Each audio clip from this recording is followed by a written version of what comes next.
When I think about my family, my father, my mother, my siblings, my uncles, aunts, grandparents, we all grew up together in a small house. The place we lived was likely even smaller than where we are sitting now. There was no window, just a small door. That's where I was born, that's where I grew up. Now, when people talk about poverty, it's natural to discuss it in the context of public life. And by those standards, my early life was spent in extreme poverty. But we never really felt the burden of poverty. You see, someone who is used to wearing fine shoes will feel their absence when they don't have them. But for us, we had never worn shoes in our lives. So, how would we even know that wearing shoes was a big deal? We weren't in a position to compare. That's just how we lived. Our mother worked incredibly hard. My father, too. He was extremely hardworking, and he was also extremely disciplined. Every morning around 4 or 4:30 a.m., he would leave the house, walk long distances, visit several temples, and then reach his shop. He wore traditional leather shoes, handmade in the village. The shoes were very tough and sturdy, making a distinct tock, tock, tock sound when he walked. People in the village used to say that they could tell the time just by hearing his footsteps. Oh, yes, they would say, Mr. Damodar is on his way. Such was his discipline. He worked tirelessly, late into the night.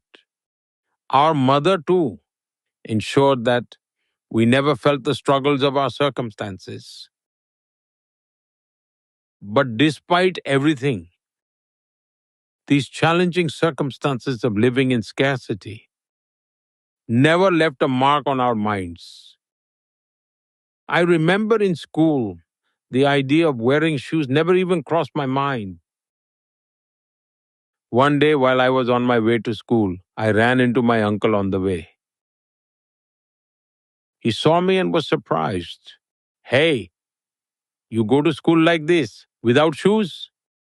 So at that time, he bought me a pair of canvas shoes and made me wear them.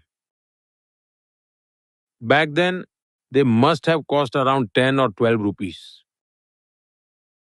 But here's the thing, they were white canvas shoes and they would quickly get stained.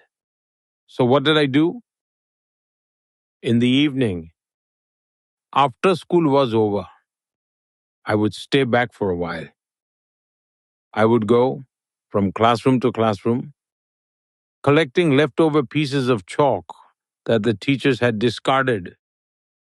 I would take the pieces of chalk home, soak them in water, mix them into a paste, and polish my canvas shoes with it, making them bright white again. For me, those shoes were a treasured possession, a symbol of great wealth. And I don't exactly know why.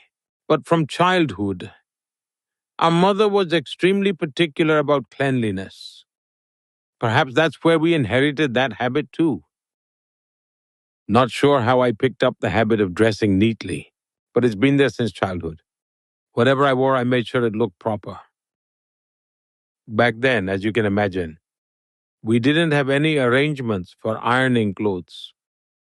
So instead, I would heat up water in a copper pot, hold it with tongs, and press my clothes myself. Then I'd head off to school. That's how I lived, and I found joy in it. We never thought about being poor or judged about how others lived or what their struggles were. We lived carefree, enjoying whatever little we had, and kept working hard. Never once did we complain about these things.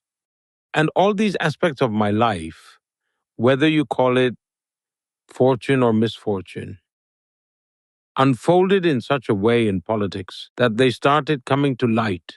Because when I was taking my oath as chief minister, TV reporters went to my village, questioned my childhood friends, went to capture videos of my home. That's when people started asking, who is this and what background he is coming from? Before that, very few knew much about my life. That's just how my journey has been.